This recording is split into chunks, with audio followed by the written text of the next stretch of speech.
Case we have to vary the temperature, आपको temperature को vary करना है तो उसके साथ में रेजिस्टेंस भी वेरी होगा, रेजिस्टेंस भी वेरी होगा। According to the concept of resistance, resistance is directly proportional to length, resistance is inversely proportional to cross section area। मतलब रेजिस्टेंस जो है वो लेंथ के ऊपर डिपेंड करता है, रेजिस्टेंस क्रॉस सेक्शन एरिया के ऊपर डिपेंड करता है। मतलब हमने समझ लो कोई कंडक्टर लिया और उस कंडक्टर का जो लेंथ होगा उसके ऊपर डिपेंड करता है, उस कंडक्टर का जो थिकनेस है मतलब उसका जो क्रॉस सेक्शन एरिया जो होगा उसके ऊपर ये रेजिस्टेंस डिपेंड करेगा।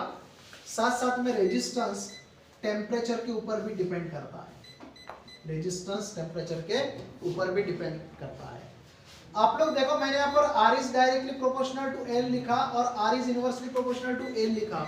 मतलब मैंने यहाँ पर प्रोपोर्शनलिटी बताया, एक डायरेक्ट प्रोपोर्शन बताया और एक इनवर्स प्रोपोर्शन बताया। लेकिन यहाँ पर देखो मैंने रेजिस्टेंस का टेम्परेचर के साथ में कोई रिलेशन अभी फिलहाल नहीं बताया। तो रीजन ये है कि इस रेजिस्टेंस का टेम्परेचर के साथ में जो रिलेशन है वो हर बार डायरेक्टली नहीं होता या हर बार इनवर्सली नहीं होता, ठीक है ना। ये डिपेंड करता है कि आपके पास में सब्सटेंस कौन सा है, आपके पास कंडक्टर है, आपके पास इंसुलेटर है कि आपके पास में सेमीकंडक्टर है। मतलब हम लोग मटेरियल को, सब्सटेंस को तीन हिस्सों में डिवाइड करते हैं, कंडक्टर, इंसुलेटर और सेमीकंडक्टर।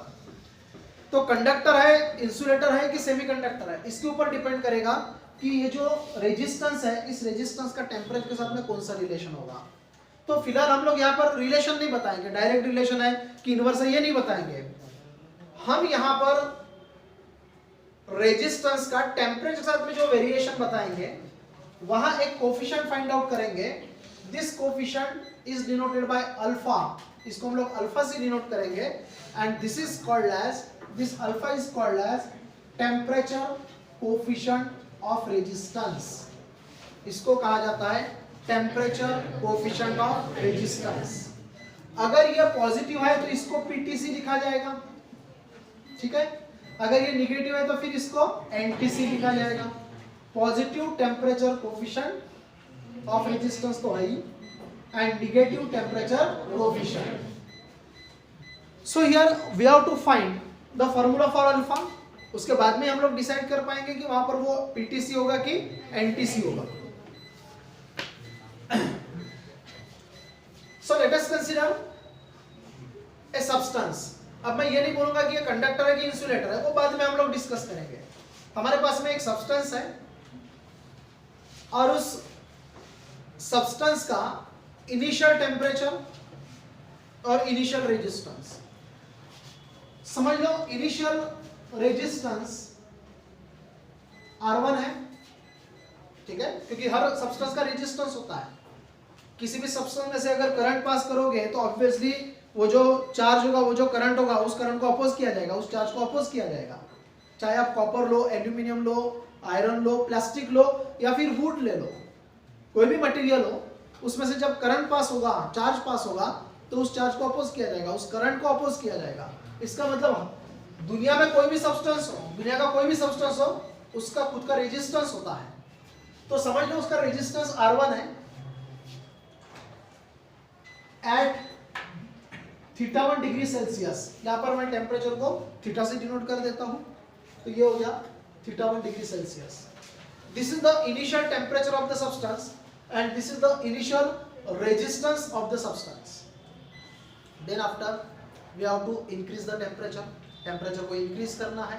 टेम्परेचर को इंक्रीज करोगे तो ये टेम्परेचर समझ लो θ2 डिग्री सेल्सियस हुआ, और जब ये टेम्परेचर चेंज होगा तो टेम्परेचर के साथ साथ में रेजिस्टेंस भी चेंज होगा। समझ लो ये रेजिस्टेंस क्या हो गया, R2। So consideration is that the initial temperature of the substance is θ1 degree Celsius and final temperature of the substance is θ2 degree Celsius. At θ1 degree Celsius, the resistance of the substance is R1. At θ2 degree Celsius, the resistance of the substance is R2. In this case, condition is that θ2 is greater than θ1. θ2 is greater than θ1. That means here we are increasing the temperature, इसका मतलब हम लोग यहाँ पर temperature को increase कर रहे हैं, टेम्परेचर को इंक्रीज कर रहे हैं। इन this case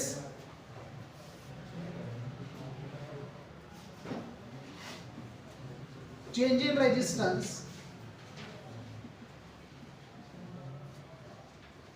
is equal to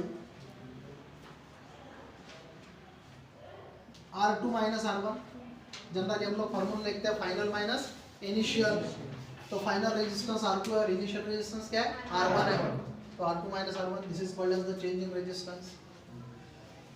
समझ लो कोई बॉडी है, उसका टेम्परेचर 10 डिग्री सेल्सियस है, ठीक है, और उसके बाद में मतलब उसका उस वक्त लेंथ समझ लो 1 सेंटीमीटर है, कोई आयरन बॉडी है समझ लो, आयरन है और 1 सेंटीमीटर उसका लेंथ है और टेम्परेचर कितना दिया हुआ है 10 डिग्री सेल्सियस। आपने टेम्परेचर 20 डिग्री सेल्सियस किया तो बताइए लेंथ बढ़ेगा कि कम होगा? आयरन है, आप अगर टेम्परेचर को बढ़ाते हो तो आयरन का लेंथ बढ़ता है कि कम होता है? बढ़ता है। आयरन है, एक्सपेंशन होता है, क्या होता है? एक्सपेंशन। इसका मतलब लेंथ चेंज हुआ, ठीक है, इसका मतलब आप जब टेम्परेचर को चेंज करोगे तो लेंथ भी चेंज हो रहा है, तो यहाँ पर भी आप जब टेम्परेचर को चेंज करोगे तो रेजिस्टेंस भी क्या हो रहा है? चेंज हो रहा है। इसका मतलब चेंज इन रेजिस्टेंस जो है वो चेंज इन टेम्परेचर के ऊपर डिपेंड हुआ, ठीक है। जैसे यहाँ पर आपने समझ लो लेंथ कितना लिया, यहाँ पर 2 सेंटीमीटर, पहले लेंथ कितना था 1 सेंटीमीटर, बाद में कितना हुआ 2 सेंटीमीटर, टेम्परेचर कितना चेंज हुआ 10 डिग्री सेल्सियस, पहले 10 था बाद में कितना हुआ 20, लेंथ कितना चेंज हुआ 1 सेंटीमीटर। अब यहाँ पर आप 30 डिग्री सेल्सियस अगर कर रहे हो, ठीक है, और लेंथ अगर 3 सेंटीमीटर हुआ तो यहाँ पर चेंज कितना आ गया फिर से 10 डिग्री सेल्सियस, लेंथ कितना चेंज हुआ 1 सेंटीमीटर। मतलब जैसे जैसे आप लोग टेम्परेचर को चेंज कर रहे हो वैसे वैसे लेंथ भी क्या हो रहा है? चेंज हो रहा है। बस वही कंसेप्ट यहाँ पर हम लोग यूज कर रहे हैं कि जैसे जैसे आप लोग टेम्परेचर को चेंज करोगे वैसे वैसे यहाँ पर रेजिस्टेंस भी चेंज होगा। Now in this case change in temperature is equal to θ2 minus θ1, क्योंकि हमने यहाँ पर लिखा हुआ ही है θ2 is greater than θ1, so in this case θ2 minus θ1 is the change in temperature.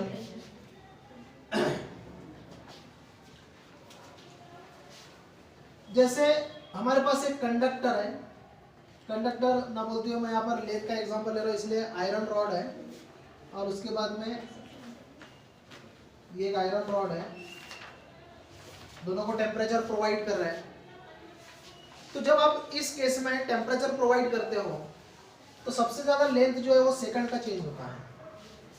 सबसे ज्यादा लेंथ किसका चेंज होता है? सेकंड का। लेंथ, चेंज इन लेंथ का मतलब होता है उस बॉडी में एक्सपेंशन होना, और एक्सपेंशन का कंसेप्ट क्या होता है? एक्सपेंशन का मतलब क्या होता है? जो इंटरमॉलिक्यूलर डिस्टेंस है वो बढ़ जाता है। यहाँ पर मॉलिक्यूल्स है, यहाँ पर मॉलिक्यूल्स है, इसका लेंथ बढ़ना, इसका मतलब क्या हुआ? एक्स्ट्रा के मॉलिक्यूल आते हैं क्या? नहीं, मॉलिक्यूल के बीच का डिस्टेंस बढ़ता है कि नहीं? यहाँ पर मॉलिक्यूल्स ज्यादा है कि नहीं? मॉलिक्यूल ज्यादा। अब यहाँ पर मॉलिक्यूल अगर ज्यादा है तो इसका मतलब डिस्टेंस यहाँ पर ज्यादा बढ़ेगा, डिस्टेंस ज्यादा बढ़ेगा, इसका मतलब लेंथ भी यहाँ पर ज्यादा बढ़ेगा, जबकि दोनों आयरन है, बराबर है, हम दोनों यहाँ पर सेम टेम्परेचर प्रोवाइड करेंगे, फिर भी यहाँ पर लेंथ ज्यादा बढ़ेगा। इसका मतलब इनिशियल वैल्यू के ऊपर भी डिपेंड करता है कि चेंज कितना होगा। मतलब यहाँ पर लेंथ ज्यादा चेंज हो रहा है और यहाँ पर लेंथ कम चेंज हो रहा है। क्यों यहाँ पर कम चेंज हो रहा है? क्योंकि ऑलरेडी इसका लेंथ कम है, और यहाँ पर ज्यादा चेंज इसलिए हो रहा है क्योंकि ऑलरेडी यहाँ पर लेंथ ज्यादा है। अब यहाँ पर भी तो वही होगा, इसका मतलब जो रेजिस्टेंस चेंज होगा वो डिपेंड करेगा उसके ओरिजिनल वैल्यू के ऊपर। That means in this case we can write this change in resistance R2 minus R1 is directly proportional to original resistance R1। मतलब ओरिजिनल वैल्यू कितना है उसका, उसके हिसाब से रेजिस्टेंस चेंज होगा। जैसे अभी थोड़ी देर पहले मैंने आपको बताया कि ओरिजिनल लेंथ कितना है, उसके हिसाब से लेंथ चेंज होगा। छोटा रॉड लिया था लेंथ कम चेंज होगा, बड़ा रॉड लिया था लेंथ ज्यादा चेंज होगा। मतलब उसके इनिशियल वैल्यू के ऊपर डिपेंड करेगा कि चेंज कितना होना है। उसी प्रकार से सब्सटेंस का इनिशियल रेजिस्टेंस क्या है, उस इनिशियल रेजिस्टेंस पर डिपेंड करता है कि उसका रेजिस्टेंस कितना चेंज होगा। So in this case R2 minus R1 is directly proportional to R1, ठीक है।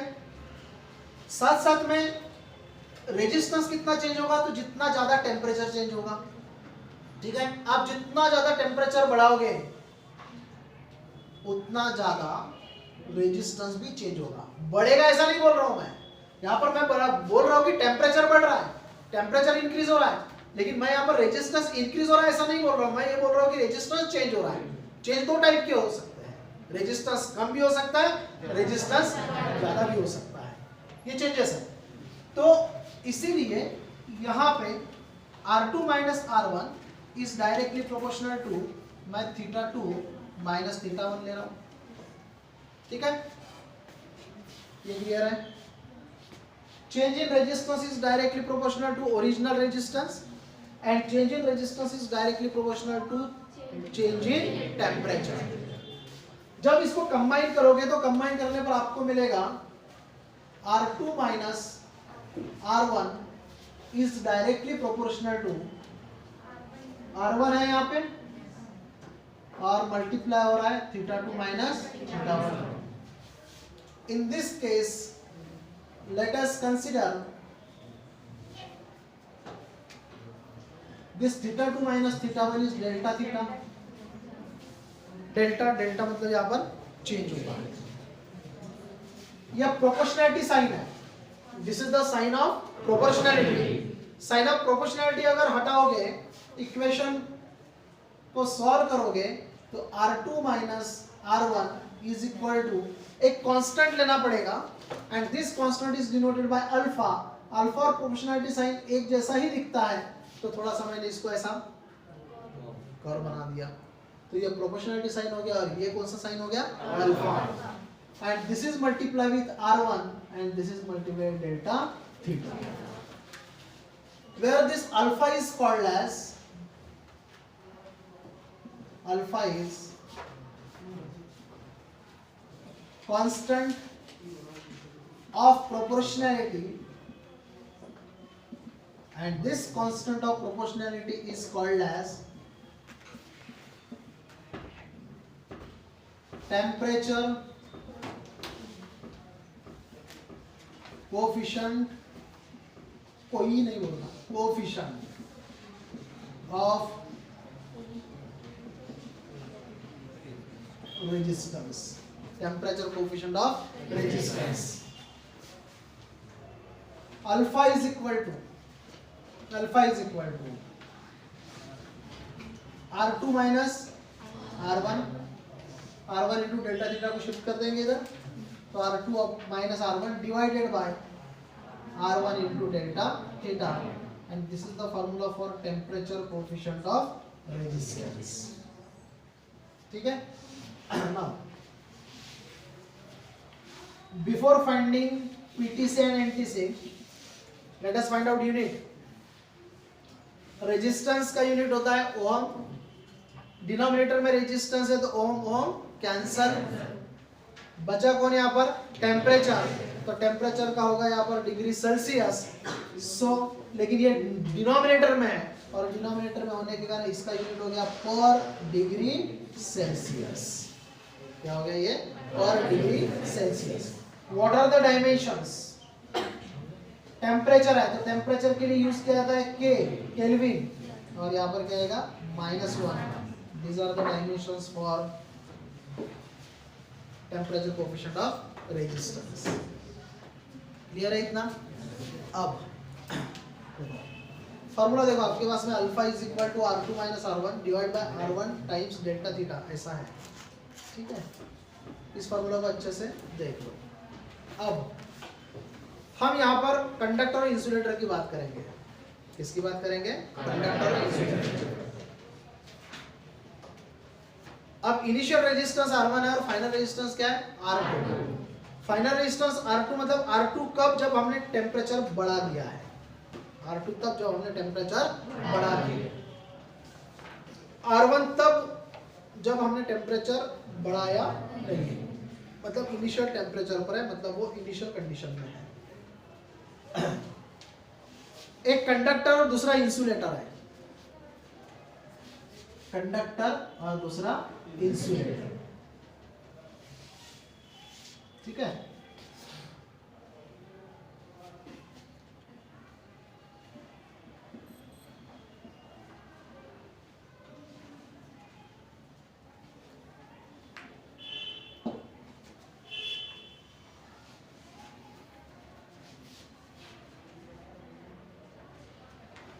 इन दो सब्सटेंस में से किस सब्सटेंस में से ज्यादा करंट पास होता है? कंडक्टर में से। करंट ज्यादा पास हो रहा है, इसका मतलब रेजिस्टेंस कम है, रेजिस्टेंस कम है, यही हुआ ना।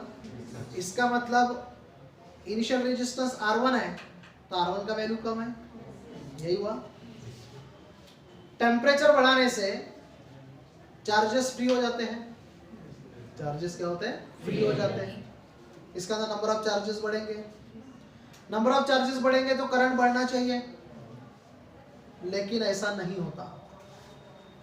हमको ऐसा लगता है कि कंडक्टर में फ्री चार्जेस होते हैं तो फ्री चार्जेस के कारण करंट ज़्यादा मिलता है।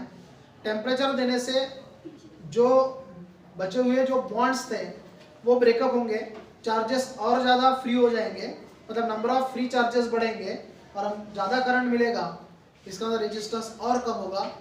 ये ऐसा हम लोग कंसेप्ट मानते हैं, लेकिन एक्चुअली क्या होता है, इसमें रेजिस्टेंस ऑलरेडी कम है, रेजिस्टेंस ऑलरेडी कम है। इसका मतलब करंट बहुत ज़्यादा फ्लो हो रहा है, मतलब करंट ऑलरेडी ज़्यादा रहता है उसमें। अब आप जब टेम्परेचर देते हो तो उस सब्सटेंस के जो बॉन्डेड चार्जेस होते हैं वो फ्री हो जाते हैं, इसका मतलब नंबर ऑफ चार्जेस बढ़ गए। लेकिन करंट ऑलरेडी फ्लो हो रहा था, मतलब ऑलरेडी चार्जेस फ्लो हो रहे थे, लेकिन उस रास्ते में फिर से नंबर ऑफ चार्जेस आ गए, तो वो चार्जेस क्या करेंगे, जो एक्स्ट्रा में आए हैं वो चार्जेस, जो चार्जेस ऑलरेडी जा रहे थे उन चार्जेस को रोकने की कोशिश करेंगे। इसका मतलब वो अपोजिशन करेंगे। क्या करेंगे? वो अपोजिशन, क्योंकि ऑलरेडी सफिशिएंट करंट होता है कंडक्टर में, ऑलरेडी सफिशिएंट करंट होता है, ऑलरेडी सफिशिएंट फ्री चार्जेस होते हैं। लेकिन आप टेम्परेचर देने से और ज्यादा अगर चार्जेस आएंगे तो ये चार्जेस करंट के लिए रिस्पॉन्सिबल नहीं होते हैं। जो इनिशियल चार्जेस है वही करंट के लिए रिस्पॉन्सिबल होते हैं, बाद में जो चार्जेस फ्री हुए हैं वो क्या करते हैं, तो जो ऑलरेडी चार्जेस फ्लो हो रहा है उसका रास्ता रोकने का काम करते हैं। क्या करते हैं? उसका रास्ता रोकने का काम करते हैं। इसका मतलब अपोजिशन बढ़ाते हैं, रेजिस्टेंस बढ़ाते हैं। इसीलिए जब आप टेम्परेचर को बढ़ाते हो तो इनिशियल रेजिस्टेंस कम और फाइनल रेजिस्टेंस ज्यादा, that means R2 is greater then R1। बहुत सारे लोगों के दिमाग में ये रहता है कि जब टेम्परेचर हम लोग बढ़ाते हैं तो नंबर ऑफ चार्जेस बढ़ जाते हैं, मतलब फ्री चार्जेस बढ़ जाते हैं, इसलिए कंडक्टर में और ज्यादा करंट फ्लो होता है, इसका मतलब रेजिस्टेंस कम होता है। तो यही सोचते हैं कि R2 is less than R1, ऐसा सोचते हैं, लेकिन ऐसा नहीं है। ऑलरेडी सफिशिएंट करंट है, आप टेम्परेचर जब दोगे तो और एक्स्ट्रा चार्जेस फ्री होंगे, लेकिन वो एक्स्ट्रा चार्जेस जो है वो उल्टा काम करेंगे। क्या करेंगे? जो ऑलरेडी करंट फ्लो रहा है उस, मतलब ऑलरेडी जो चार्जेस फ्लो रहा है उसको क्या करेंगे? रेजिस्ट करेंगे। मतलब जब टेम्परेचर बढ़ाओगे तो फाइनल रेजिस्टेंस ज्यादा और इनिशियल रेजिस्टेंस कम। अब आपके पास में alpha is equal to R2 minus R1 है, तो R2 माइनस R1 है, तो यहाँ पर R2 माइनस R1 जो है वो क्या होगा? R2 is greater then R1, तो R2 minus R1 is positive. ये सब्ट्रैक्शन पॉजिटिव होगा कि नहीं होगा? क्योंकि बड़े वैल्यू में से छोटा वैल्यू क्या हो रहा है? माइनस, ये पॉजिटिव हो गया। अब आप टेम्परेचर बढ़ा रहे हो और रेजिस्टेंस भी बढ़ रहा है, इसका मतलब ये पॉजिटिव इफेक्ट हो गया। टेम्परेचर बढ़ाने से रेजिस्टेंस भी अगर बढ़ रहा है तो ये इफेक्ट कौन सा हुआ? पॉजिटिव। इसका मतलब ये कहलाएगा पॉजिटिव टेम्परेचर कोएफिशिएंट, क्योंकि R2 माइनस R1 इज, ये अगर पॉजिटिव है therefore अल्फा इज पॉजिटिव। इसका मतलब टेम्परेचर कोएफिशिएंट ऑफ रेजिस्टेंस जो है वो पॉजिटिव हो गया। तो अल्फा अगर पॉजिटिव है तो देखो अब ग्राफिकल रिप्रेजेंटेशन, मैं